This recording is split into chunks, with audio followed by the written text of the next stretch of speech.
Hello everyone, welcome to YouTube channel RPSC bio academy. हम जो unit discuss कर रहे थे वो थी एनिमल टेक्सोनोमी। और एनिमल टेक्सोनोमी में हमने जो फाइलम पढ़ना है वो है फाइलम एकाइनोडर्मेटा। आज हम स्टार्ट कर रहे हैं हमारा लास्ट नॉन कॉर्डेट, या हम इसे बोल सकते हैं higher non chordate phylum echinodermata. सबसे पहले हम समझते हैं एकाइनोडर्मेटा का मतलब क्या होता है। डर्मेटा वर्ड जो है ये लिया गया है स्किन से, या हम कह सकते हैं इसकी बॉडी वॉल से। एकाइनो का मतलब होता है स्पाइनी या फिर रफ, यानी ऐसे एनिमल्स जिनकी स्किन या जिनकी बॉडी वॉल कैसी हो, स्पाइनी हो, या हम कह सकते हैं रफ हो। ऐसे एनिमल्स को हम किसके अंदर रखेंगे? फाइलम एकाइनोडर्मेटा के अंदर। उसके बाद हम देखते हैं कि ये जो वर्ड है ये किसने दिया। एकाइनोडर्मेटा वर्ड दिया था जैकब क्लीन ने। जैकब क्लीन ने ये वर्ड दिया था एकाइनोडर्मेटा, यानी ऐसे एनिमल्स जिनकी स्किन कैसी है, स्पाइनी है या फिर रफ है। उसके बाद हम डिस्कस करते हैं इन एनिमल्स का हैबिटेट। ऑल आर मेराइन, सारे के सारे कैसे हैं? मेराइन, यानी समुद्री जल में रहने वाले जंतु हैं सारे के सारे एकाइनोडर्मेट्स। ठीक है, इसके अंदर भी हमें एक एक्सेप्शन देखने को मिलती है। वो एक्सेप्शन है क्लास होलोथुरोइडिया का एक एनिमल, क्लास होलोथुरोइडिया का एक एनिमल जिसका नाम है साइनैप्टा। सिर्फ एक साइनैप्टा ऐसा है जो कि क्लास होलोथुरोइडिया के अंदर आता है। ये मेराइन वाटर के अंदर नहीं रहता, ये है फ्रेश वाटर एकाइनोडर्मेट। फ्रेश वाटर एकाइनोडर्मेट कौन है? साइनैप्टा। बाकी सारे के सारे एकाइनोडर्मेट्स कैसे हैं? All are marine. ठीक है, उसके बाद हम डिस्कस करते हैं कि इनके अंदर कोई स्पेशल कैरेक्टर जो है। सबसे पहला है कि ये कैसे हैं? ये है एंटीलोसिलोमेट्स। यहां पर हमने शाइजोसिलोमेट नहीं लिखा, ये कैसे हैं? एंटीलोसिलोमेट्स। ठीक है, उसके अलावा ये कैसे हैं? Deuterostomes. These are not protostomes, these are deuterostomes. इकलौते ऐसे नॉन कॉर्डेट्स जो कि एंटीलोसिलोमेट्स हैं और ड्यूट्रोस्टोम्स है। कौन सा फाइलम है? एकाइनोडर्मेटा। सिर्फ इसी नॉन कॉर्डेट के अंदर ही एनिमल्स एंटीलोसिलोमेट एंड ड्यूट्रोस्टोम्स होते हैं। ये हम सब डिस्कस कर चुके हैं हमारे प्रीवियस लेक्चर्स के अंदर। और इनको इसकी वजह से, इन दोनों की प्रेजेंस की वजह से ही इन्हें क्या बोला जाता है? हायर नॉन कॉर्डेट्स कहा जाता है। ठीक है, उसके अलावा इन्हें बोला जाता है कि दे शो एफिनिटी। एफिनिटी का मतलब होता है बंधुत्व विद कॉर्डेट्स, यानी ये कैरेक्टर्स किसके हैं? ये कैरेक्टर्स हैं कॉर्डेट्स के। और कॉर्डेट्स के साथ ये एफिनिटी या बंधुता एकाइनोडर्मेट्स क्यों शो करते हैं? Due to enterocoelomates and deuterostomes. ठीक है, इन दोनों की वजह से ही जो एकाइनोडर्मेटा है वो हायर नॉन कॉर्डेट या फिर कॉर्डेट्स के साथ बंधुता शो करते हैं। उसके अलावा हमें जो चीजें पता है वो यही है कि ये कैसे होंगे? ये होंगे ट्रिप्लोब्लास्टिक। इनके अंदर बॉडी ऑर्गेनाइजेशन होगा, एक tube with in tube body plan हमें देखने को मिल जाएगा। ठीक है, और इनके अंदर organ system level body organisation देखने को मिल जाएगा। हमने यहाँ पर बात नहीं की सिमेट्री की। सिमेट्री की बात इसलिए नहीं की क्योंकि सिमेट्री थोड़ी सी यहाँ पर हमें डिफरेंट देखने को मिलती है।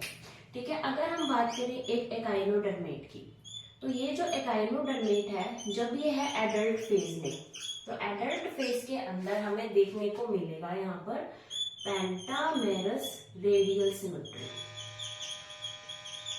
Radial symmetry.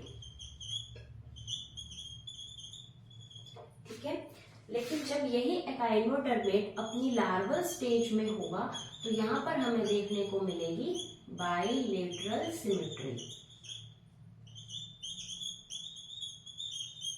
जब हमने सिमेट्री पढ़ी थी तो हमने कहा था कि सबसे डेवलप्ड सिमेट्री कौन सी होती है, बायलेटरल सिमेट्री, यानी जो लार्वा है वो तो है डेवलप्ड, लेकिन जो एडल्ट है वो लेस डेवलप्ड है। तो इस तरीके के इवोल्यूशन या मेटामॉर्फोसिस को क्या बोला जाता है, रेट्रोग्रेसिव मेटामॉर्फोसिस। मेटामॉर्फोसिस क्या होता है, मेटामॉर्फोसिस होता है लार्वल स्टेज का एडल्ट स्टेज के अंदर कन्वर्ट होना, ठीक है। तो यहाँ पर ये उल्टा हो रहा है, यानी लार्वा ज्यादा डेवलप्ड है और जिसके अंदर ये मॉडिफाई हो रहा है, जिसके अंदर ये कन्वर्ट हो रहा है वो लेस डेवलप्ड है, इसलिए हमने कौन सा वर्ड यूज किया, रेट्रोग्रेसिव। अगर ऐसा नहीं होता, यानी लार्वा कम डेवलप्ड होता, एडल्ट ज्यादा डेवलप्ड होता, तो हम बोलते हैं प्रोग्रेसिव मेटामॉर्फोसिस, जैसे कि हम फ्रॉग के अंदर पढ़ते हैं। तो फ्रॉग का जो लार्वा होता है वो कम डेवलप्ड होता है, एडल्ट ज्यादा डेवलप होता है, तो इसलिए हम कह सकते हैं प्रोग्रेसिव मेटामॉर्फोसिस। लेकिन यहाँ पर कैसा है, रेट्रोग्रेसिव, यानी रिवर्स के अंदर हो रहा है, ठीक है। तो हमने स्टार्ट किया फाइलम एकाइनोडर्मेटा। एकाइनोडर्मेटा की जो स्किन है वो है स्पाइनी या फिर रफ, और डर्मेटा का मतलब होता है स्किन या फिर बॉडी बोन। वर्ड दिया था जैकब प्लेन ने। सारे के सारे मेराइन होते हैं, सिर्फ एक एक्सेप्शन है क्लास होलोथ्रोइडिया के अंदर, साइनेप्टा। एंटीरोसिलोमेट्स होते हैं और ड्यूट्रोस्टोम्स होते हैं, इसी की वजह से इन्हें हायर नॉन कॉर्डेट्स कहा जाता है, और ये एफिनिटी शो करते हैं विद कॉर्डेट्स। ये ट्रिप्लोप्लास्टिक होते हैं, इनके अंदर organ system grade body organisation होता है।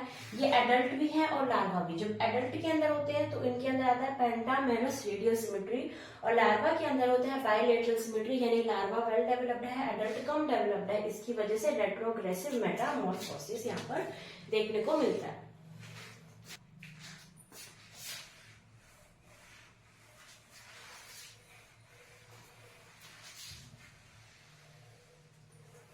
यहाँ पर हमारा क्वेश्चन रह गया था कि ये जो क्वेश्चन है ये आ चुका है कि इसका ऐसा कौन सा फाइलम है जिसका एडल्ट तो पेंटामेरस रेडियल सिमेट्री शो कर रहा है, लेकिन उसका जो लार्वा है वो बायलेटरल सिमेट्री शो कर रहा है।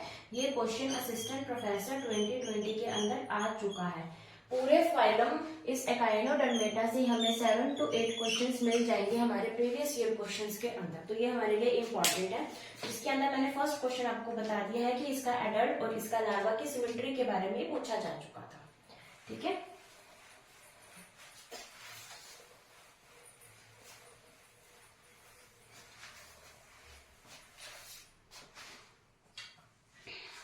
अभी हम बात करते हैं, इसके अंदर पाया जाता है वाटर वेस्कुलर सिस्टम। इसे और क्या बोला जा सकता है, एम्बुलेक्रल सिस्टम।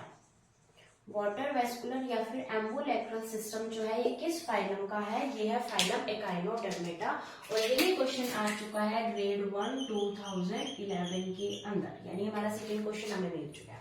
अब हम समझते हैं क्या है वाटर वेस्कुलर सिस्टम या फिर क्या है एम्बुलेक्रल सिस्टम, ठीक है।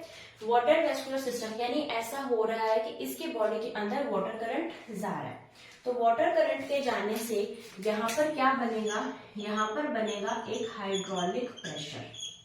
इसकी बॉडी के अंदर हाइड्रोलिक प्रेशर बनेगा, कहीं पर हाइड्रोलिक प्रेशर ज्यादा होगा, कहीं पर हाइड्रोलिक प्रेशर कम होगा, जिसकी वजह से इसकी मसल्स के अंदर कॉन्स्ट्रिक्शन एंड रिलैक्सेशन हमें देखने को मिलता है। इसकी मसल्स कॉन्स्ट्रिक्ट एंड रिलैक्स करती है, जिसकी वजह से भी हम मूवमेंट देख सकते हैं। तो सबसे पहले हम समझते हैं वाटर वेस्कुलर सिस्टम। इसका एक डायग्राम से हम इसको समझते हैं। हमने क्या बोली थी, इनकी सिमेट्री कैसी होती है, पेंटामेरस। तो हमने क्या बनाएंगे, पेंटागन बनाएंगे।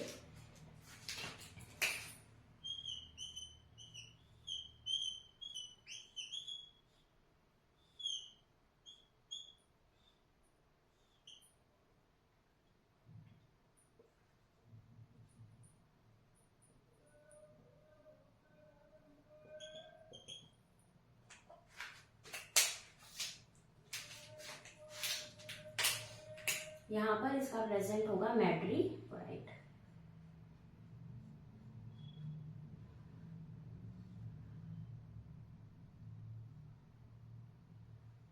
इस तरीके से इसकी एक स्ट्रक्चर होगी जिसके अंदर प्रेजेंट होंगी टिगमेंट्स बॉडीज। हर किसी एक वॉल के अंदर 2 टिगमेंट बॉडीज प्रेजेंट होंगी, लेकिन इस वॉल पे सिर्फ एक ही टिगमेंट बॉडी प्रेजेंट होगी, ठीक है। तो ये एक तरीके की स्ट्रक्चर है वाटर वेस्कुलर सिस्टम की।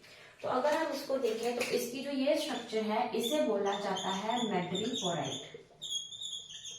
इसका क्या काम है? इसका काम ये है कि यहाँ से जाएगा पानी इस बॉडी के अंदर, यानी पानी के साथ साथ क्या जाएगा, फूड का इंजेक्शन कहाँ से होगा, पानी के साथ ही होगा। और पानी अंदर कहाँ से जा रहा है, मैड्रीपोराइट से।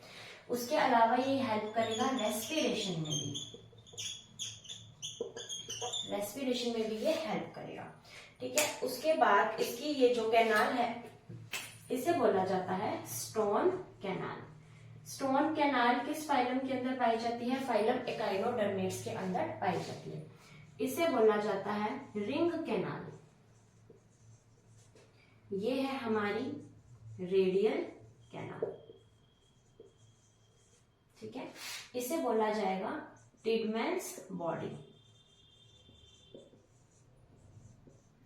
या इसका एक और नाम है रेसमोस ग्लैंड।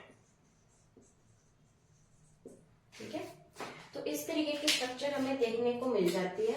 अगर हम बात करें यहाँ पर तो एक और स्ट्रक्चर हमें देखने को मिलेगी। इस तरीके की यहाँ पर स्ट्रक्चर्स हमें देखने को मिलेगी सारी साइड्स की तरफ। हर किसी रेडियल कैनाल के अंदर हमें ये स्ट्रक्चर देखने को मिल जाएगी। और इस स्ट्रक्चर को क्या बोला जाता है, इसे बोला जाता है ट्यूब फीट। ट्यूब फीट हमारे लिए बहुत इंपॉर्टेंट है क्योंकि ये हेल्प करेगी लोकोमोशन में भी, प्लस ये हेल्प करेगी रेस्पिरेशन में भी, दोनों के अंदर हेल्प करेगी।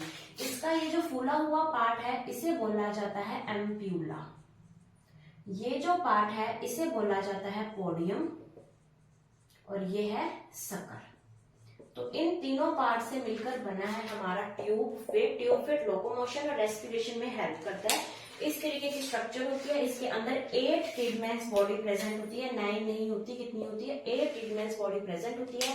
मैड्रीपोराइट प्रेजेंट होता है जो कि फूड की इंजेक्शन में, रेस्पिरेशन में हेल्प करता है। ठीक है, ये लोकोमोशन में भी, लोकोमोशन लिखी है ना हमने, हाँ, लोकोमोशन में भी हेल्प करता है। यहाँ पर हमें स्टोन कैनाल देखने को मिलती है, रिंग कैनाल होती है, रेडियल कैनाल होती है। तो अगर हम बात करें वाटर वेस्कुलर सिस्टम या फिर एम्बुलेक्टल सिस्टम के मेन कितने फंक्शंस हैं, मेन इसके 3 ही फंक्शन है। फर्स्ट फंक्शन है फूड को इंजेस्ट करने में, फूड को अपनी बॉडी के अंदर लेने में। वो काम कौन कर रहा है, मैड्रीपोराइट। सेकेंड काम है रेस्पिरेशन। रेस्पिरेशन के अंदर मैड्रीपोराइट भी हेल्प कर रहा है और ट्यूब फीट भी हमें देखने को मिल सकती है। उसके अलावा काम आएगा यहाँ पर लोकोमोशन। लोकोमोशन में मेनली काम कौन कर रहा है, ट्यूब फीट काम कर रही है। ठीक है, उसके अलावा अगर हम देखें कि एकाइनोडर्मेट्स के अंदर अमीबॉइडल सेल्स पाई जाती हैं।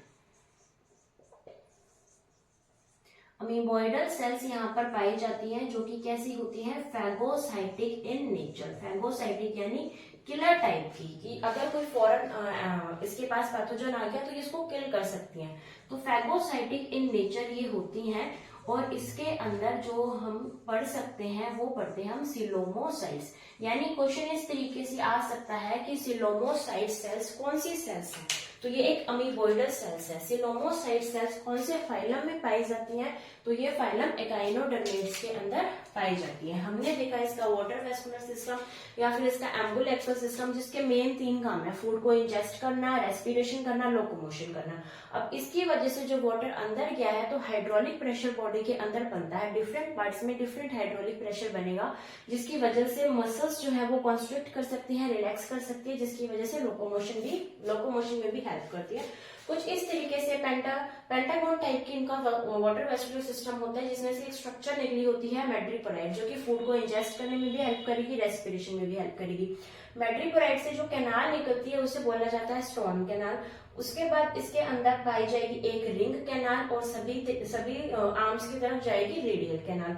इसके अंदर प्रेजेंट होगा टिडमैन्स बॉडी जो कि 8 होती है नंबर के अंदर। उसके बाद यहाँ पर हर रेडियल कैनाल पर हमें बहुत सारे ट्यूब फीट देखने को मिल जाएंगे जो कि हेल्प करेंगे लोकोमोशन में भी और रेस्पिरेशन में भी।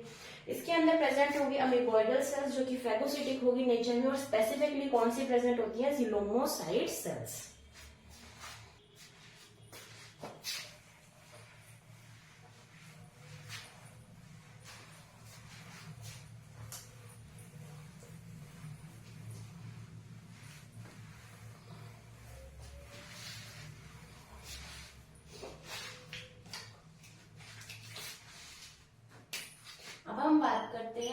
बॉडी, हमने बात की थी कि इनकी बॉडी के ऊपर स्पाइन्स प्रेजेंट होते हैं। स्पाइन्स किसके बने होते हैं? कैल्शियम कार्बोनेट के स्पाइन्स बने होते हैं। और ये क्या होता है इनका? Mesodermal endoskeleton. इससे पहले हम मोलस्क पढ़ रहे थे, वहां पर हमने कहा था कि इसका एक्सोस्केलेटन प्रेजेंट होता है। एंडोस्केलेटन सिर्फ एक ही क्लास में पढ़ा था, सिफेलोपोडा के अंदर।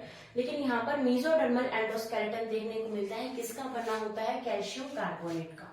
उसके बाद बॉडी के अंदर जो मसल लेयर हमें देखने को मिलती है, इस मसल लेयर के अंदर प्रेजेंट होगी एक स्ट्रक्चर जिसे बोला जाएगा पेडिसिलेरे।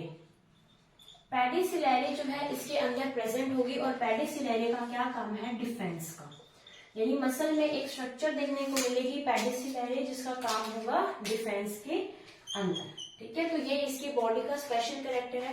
अगर हम बात करें माउथ की, तो क्या हमारा माउथ डोर्सल साइड में प्रेजेंट है या वेंट्रल साइड में? हमारा माउथ वेंट्रल साइड में प्रेजेंट है। हमारी जो बैक साइड है ये हमारी डोर्सल साइड है, हमारी फ्रंट साइड हमारी वेंट्रल साइड है।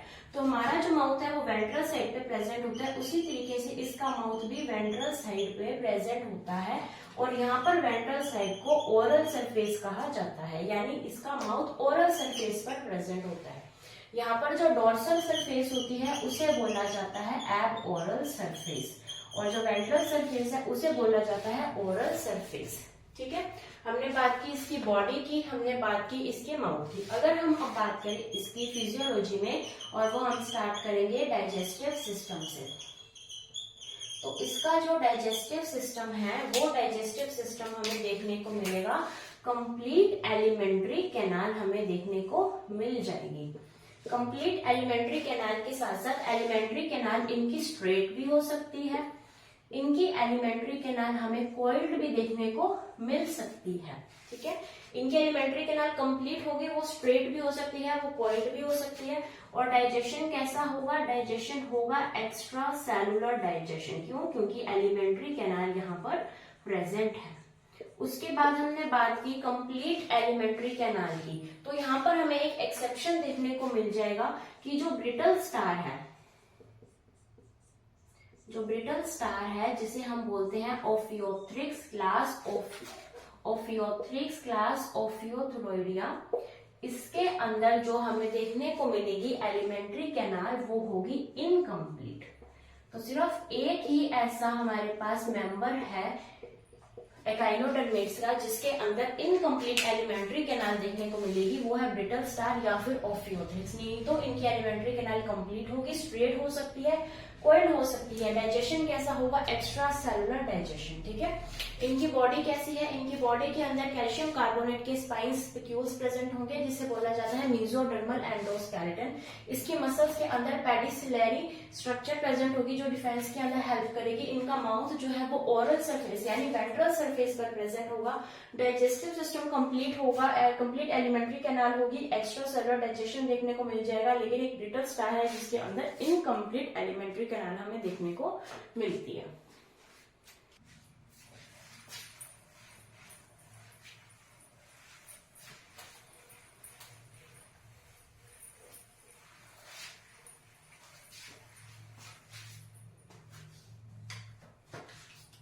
अब हम बात करते हैं रेस्पिरेशन की।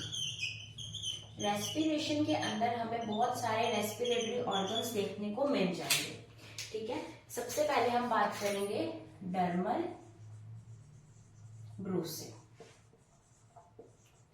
डर्मल ब्रूसे जो है बी से ब्रिटल स्टार के अंदर हमें देखने को मिलेंगे। यानी ब्रिटल स्टार में डर्मल ब्रूसे के थ्रू रेस्पिरेशन होता है और ब्रिटल स्टार को क्या बोला जाता है? ओफियोथ्रिक्स बोला जाता है। ठीक है, उसके बाद हमने अभी बात की थी वाटर वेस्कुलर सिस्टम की। उसके अंदर हमने ये बात की थी कि यहाँ पर ट्यूब फीट प्रेजेंट होते हैं जो कि रेस्पिरेशन के अंदर हेल्प करते हैं। यानी मोस्टली क्या प्रेजेंट होगा? ट्यूब फीट ही इसके अंदर प्रेजेंट होंगे। अब कई बार क्या होता है कि ट्यूब फीट के साथ और भी स्ट्रक्चर्स मिल जाती हैं जो रेस्पिरेशन में हेल्प करती हैं, जैसे कि पैप्यूले। पैप्यूले को स्किन गिल्स भी कहा जाता है। ये दोनों मिलकर भी रेस्पिरेशन में हेल्प करती हैं और इसका एग्जाम्पल है एस्पेरियास। एस्टेरियास इसका एग्जाम्पल है। और ये जो क्वेश्चन है, ये क्वेश्चन हमारा आ चुका है असिस्टेंट प्रोफेसर 2016 के अंदर, कि एस्टेरियास के अंदर जो है कौन सा रेस्पिरेटरी ऑर्गन प्रेजेंट है, और उसका आंसर था पैपुले प्रेजेंट है, क्योंकि यहाँ पर ट्यूब फिट भी ऑप्शन में नहीं था और स्किन गिल्स भी ऑप्शन में नहीं था, तो हमारा आंसर जाएगा पैपुले। ठीक है। उसके अलावा यहाँ पर हमें देखने को मिलता है रेस्पिरेटरी ट्री।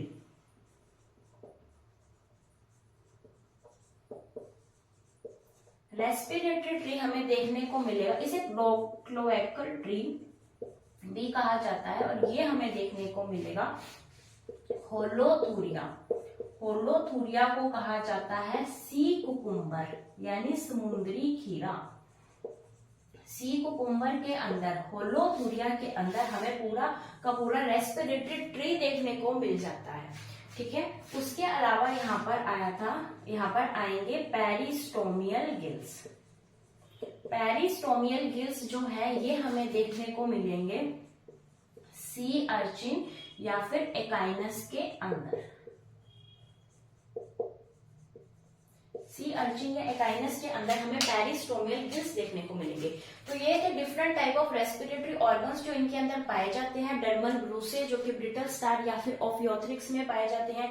ट्यूब फिट देखने को मिल जाएगी, ट्यूब फिट के साथ पैपुले या फिर स्किन गिल्स जो कि एस्टेरियास के अंदर पाए जाते हैं। ये क्वेश्चन आ चुका है। रेस्पिरेटरी ट्री या फिर क्लोएकल ट्री जो है ये होलोथूरिया यानी सी कुकुम्बर के अंदर देखने को मिलेंगे। पेरिस्टोमियल गिल्स सी अर्चिन या फिर एकाइनस में देखने को मिलेंगे। उसके बाद अगर हम बात करें इसके एक्सक्रीटरी सिस्टम के बारे में, तो एक्सक्रीटरी सिस्टम इनका बिल्कुल जनरल बॉडी सरफेस से ही होगा। इसके लिए कोई भी स्पेशल ऑर्गन्स हमारे पास प्रेजेंट नहीं है और जनरल बॉडी सरफेस से होगा। सारे के सारे मेराइन एनिमल्स हैं। तो कैसा देखने को मिलेगा हमें, अमोनोटेलिक हमें एक्सक्रीशन देखने को मिल जाएगा। ठीक है।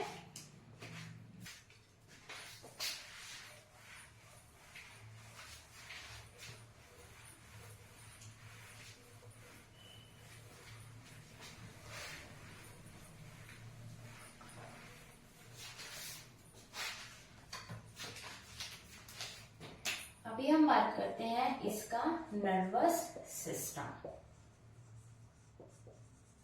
नर्वस सिस्टम इनका प्रिमिटिव टाइप को होते हैं। कुछ ज्यादा डेवलप्ड नर्वस सिस्टम हमें देखने को नहीं मिलता और नर्वस सिस्टम नर्व नेट की फॉर्म में हमें देखने को मिलता है। हमने नर्व नेट की फॉर्म में नर्वस सिस्टम भी पढ़ा था और वो कौन से फाइलम के अंदर हमने पढ़ा था, ये आपको कमेंट्स में लिखना है कि कौन सा ऐसा फाइलम है जिसका nervous system nerve net type का होता है। एक तो है एकाइनोडर्मेटा और एक हम प्रीवियस क्लासेस में पढ़ चुके हैं। तो यानी ये बहुत ही प्रिमिटिव या फिर पुअरली डेवलप्ड हम कह सकते हैं, हमें पुअरली डेवलप्ड देखने को मिलता है नर्वस सिस्टम। ठीक है। उसके बाद अगर हम बात करें कि इनके अंदर कौन कौन से सेंसरी ऑर्गन्स प्रेजेंट होते हैं, तो सेंसरी ऑर्गन्स इनके अंदर प्रेजेंट ही नहीं होते। क्या होते हैं, एब्सेंट, यानी कोई सेंसरी ऑर्गन्स यहाँ पर हमें देखने को नहीं मिलेंगे। उसके बाद इसके अंदर एक प्रोसेस पाया जाता है जिसे बोला जाता है ओटोटोमी।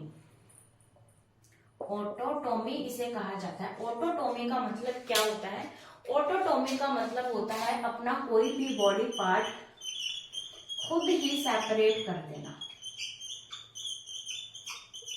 जैसे कि अगर हम यहाँ पर एग्जांपल छिपकली का दें, तो अगर हम छिपकली यानी लिजार्ड को अगर हम देखें, तो अगर हम उसकी जो पूंछ है, उसकी जो टेल है, अगर हम वहां से उसको पकड़ने की कोशिश करें तो वो हिलती हुई टेल हमारे हाथ में रह जाएगी और जो लिजार्ड है या जो छिपकली है वो हमारे हाथ से चली जाएगी।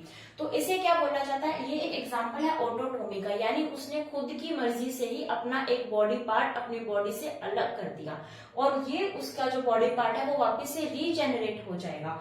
उसी तरीके से अगर हम स्टारफिश की बात करें, हमने अभी एग्जांपल पढ़ा था एस्टेरियास का, तो एस्टेरियास या स्टारफिश की अगर हम बात करें तो अगर उसका एक भी आर्म ऐसे कट हो जाती है या वो खुद की मर्जी से अपनी एक आर्म को अपने शरीर से निकाल देती है, तो वो क्या कहलाता है, वो कहलाता है ओटोटोमी। और उसकी जगह वहां पर उसकी नई आर्म जो है वो आ जाएगी, नई भुजा उसकी आ जाएगी, पुरानी भुजा को अपनी बॉडी से अलग कर देती है।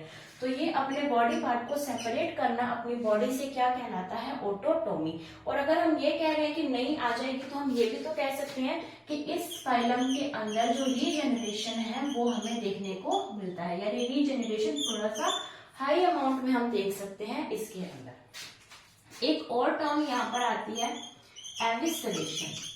एविसरेशन क्या होता है? इसके एक स्पेशल कैरेक्टर है एविसरेशन। एविसरेशन का मतलब ये है कि जैसे यहाँ पर अगर होलोथूरिया का एग्जाम्पल लिया जाता है, अगर हम होलोथूरिया की बात करें तो होलोथूरिया जब भी गुस्से में आता है, जब भी वो एंग्री हो जाता है, तो वो अपने विसरल ऑर्गन्स जो है वो अपनी बॉडी से बाहर निकाल देता है, विसरल ऑर्गन्स को बॉडी के बाहर फेंक देता है,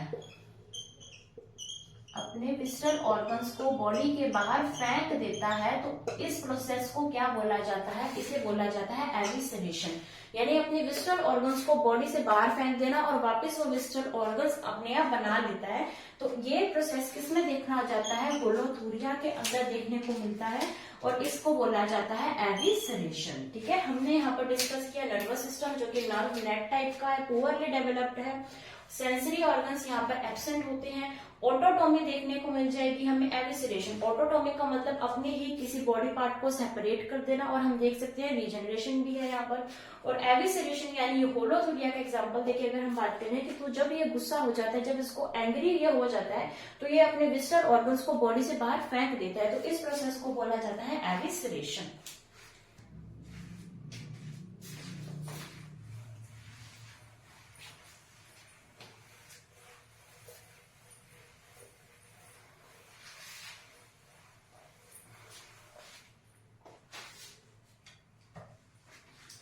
अभी हम बात करते हैं रिप्रोडक्शन की।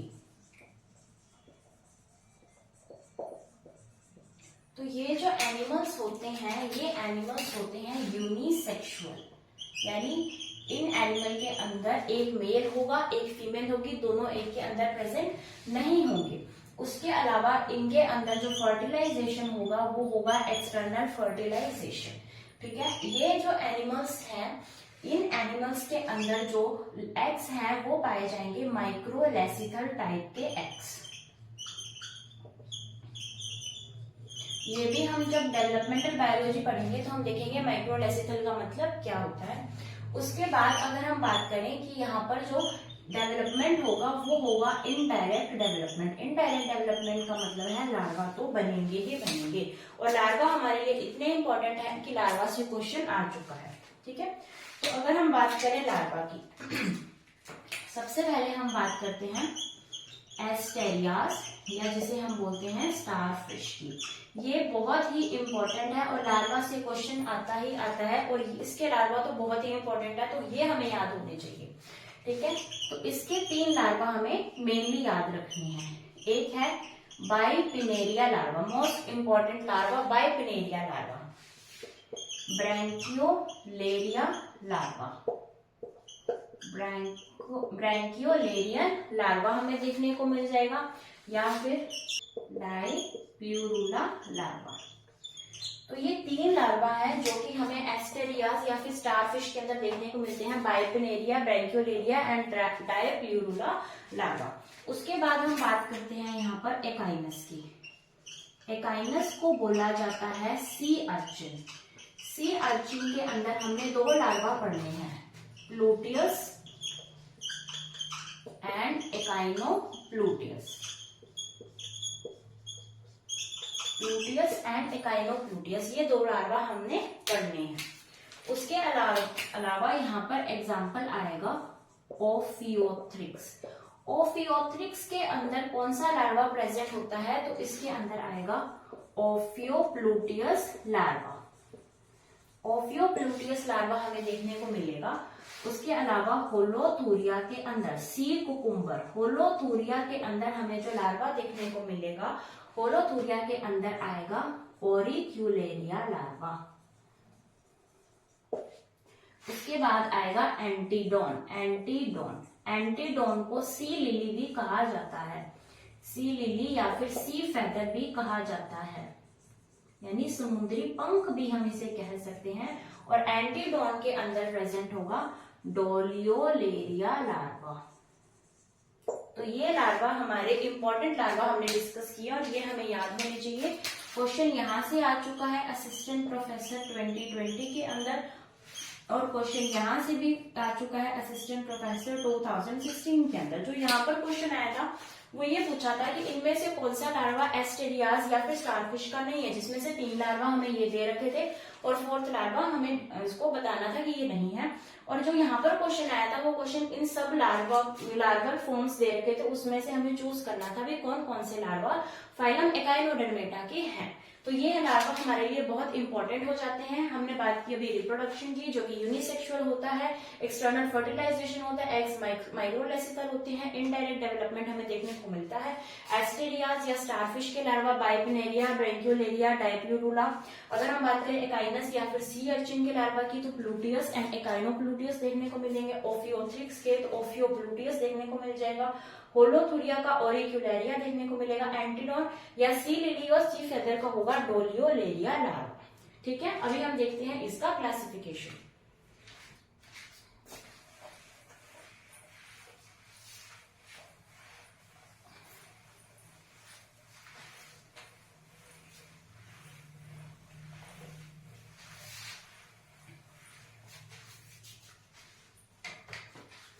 अभी हम पढ़ते हैं इसका क्लासिफिकेशन। इसका क्लासिफिकेशन का बेस होगा आर्म्स, यानी आर्म्स प्रेजेंट है या नहीं प्रेजेंट, या आर्म्स कैसी हैं, ब्रांच्ड है अनब्रांच्ड है। इसके बेसिस पे हम देखेंगे आज 5 क्लासेस HECAO।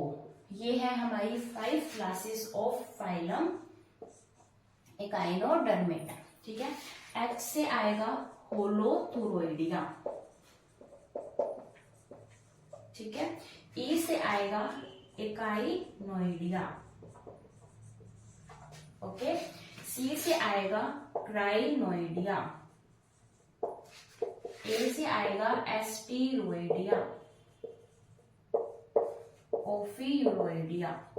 तो ये 5 क्लासेस है फाइलम एकाइनोडर्मेटा की 5 क्लासेस है। ठीक है, अब इनका बेस था आर्म्स। यहाँ पर आर्म्स होंगी एब्सेंट, यहाँ पर भी आर्म्स होंगी एब्सेंट। यहाँ पर जो आर्म्स होंगी वो होगी लॉन्ग प्लस आर्म्स होंगी ब्रांच्ड। यहाँ पर जो आर्म्स होंगी वो होंगी स्मॉल प्लस होंगी अनब्रांच्ड।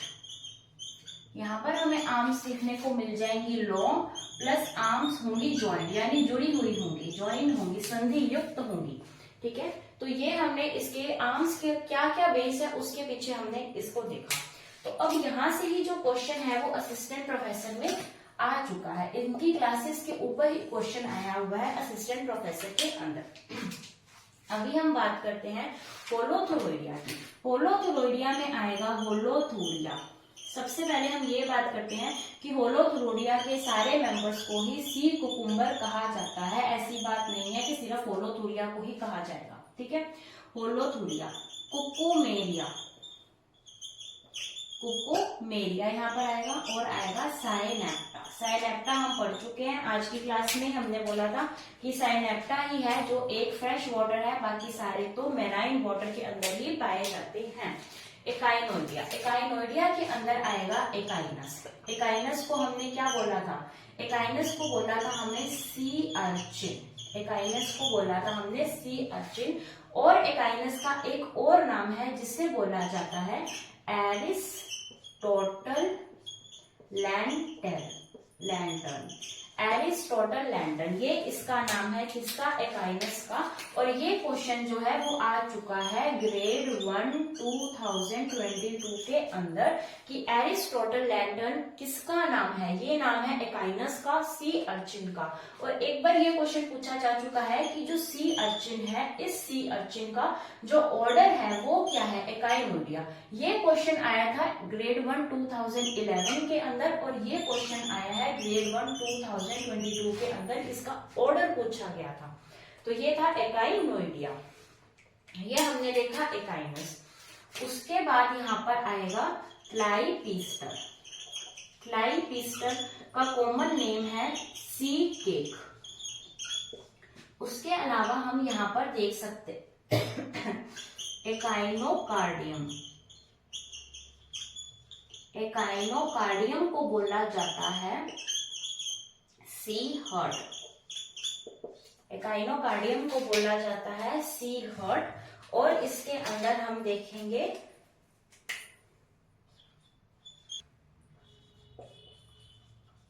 सैलमैसिस, इसे बोला जाता है सी डॉलर। ठीक है, इसके अंदर आएगा सी डॉलर। उसके बाद हम बात करें क्राइनोइडिया की, तो क्राइनोइडिया के अंदर आएगा एंटीडोन। एंटीडोन को ही बोला जाता है सी लिली और इसे ही बोला जाता है सी फेदर। ठीक है, तो यहाँ पर अब हम 3 क्लासेस डिस्कस कर रहे हैं, ये 2 क्लासेस हम अभी डिस्कस करते हैं। तो अभी हमने 3 क्लासेस डिस्कस की, होलोथुरोइडिया, एकाइनोइडिया एंड क्राइनोइडिया।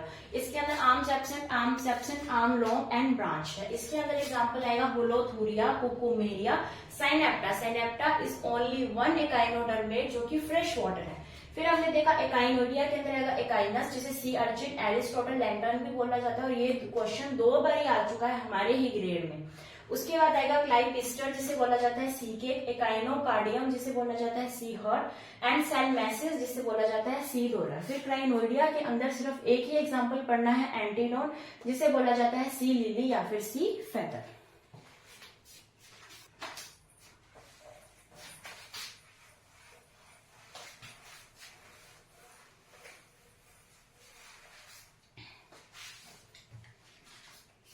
अब हमारी यही 2 रह गई थी। इसके अंदर हमारा एग्जाम्पल आएगा एस्टेरियास। एस्टेरियास को बोला जाता है स्टार फिश। एस्टेरियास को बोला जाता है स्टार फिश। तो ये कैसी फिश है? एक फॉल्स फिश है। एस्टेरियास को बोला जाता है स्टार फिश। उसके अलावा यहाँ पर आएगा सोलेस्टर। सोलेस्टर को बोला जाता है सी स्टार। उसके अलावा यहाँ पर आएगा पेंटासिरोस। पेंटासिरोस को बोला जाता है सी पेंटेगोन। सी पेंटेगोन। तो ये 3 एग्जांपल हमने पढ़ने हैं एस्टेरोइडिया क्लास के अंदर। ओफियोरॉइडिया के अंदर आएगा ओफियोथ्रिक्स। ये तो हम पढ़ ही चुके हैं, इसे बोला जाता है ब्रिटल स्टार। इसी के अंदर ही एलिमेंट्री कैनाल कंप्लीट नहीं होती है। ओफियोथ्रिक्स, इसके अंदर कौन से डर्मल ब्रूसे प्रेजेंट होते हैं। उसके अलावा यहाँ पर हम पढ़ सकते हैं ओफियोडर्मा, ओफिकोमा। ये इतने इंपॉर्टेंट नहीं है, हमें तो यही याद रखना है। ठीक है, तो ये हमने पढ़ी एस्टेरोइडिया क्लास, जिसके अंदर हमने 3 एग्जांपल पढ़े, एस्टेरिया, स्टारफिश, सोलेस्टर, सी स्टार, पेंटासिरोस, सी पेंटेगन, और ओफियोरॉइडिया, ओफियोथ्रिक्स, ओफियोडर्मा एंड ओफियोकोमा। इसके साथ ही हमारा फाइलम एकाइनोडर्मेट फिनिश होता है और हमारे नॉन कॉर्डेट्स भी फिनिश होते हैं। इसके बाद हम स्टार्ट करने वाले हैं कॉर्डेटा, और कॉर्डेटा से पहले आएंगे हेमिकॉर्डेटा। तो हमारा जो नेक्स्ट लेक्चर होगा वो होगा हेमिकॉर्डेट्स के बारे में। आप चैनल को सब्सक्राइब कीजिए, वीडियो को लाइक कीजिए, शेयर कीजिए। Thank you.